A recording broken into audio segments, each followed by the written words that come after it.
everyone, welcome to the Web2Tech YouTube channel. For this video of Web2Tech, I will be showing you how to change your name in Gmail. So first, you open the Gmail account of yours. Once you open the mail, you need to tap on the profile icon or the name of yours on the top right corner of the screen. Tap on it. Then there, you need to tap on Manage your Google account. Tap on it.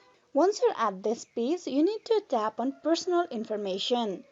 Inside Personal Information, there is Basic Information section. Inside Basic Information section, you will have your name displayed. You tap on your name.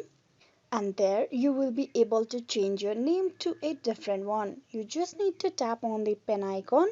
This will provide you the option to rewrite your name to the different one. Here I'm just going to change this name.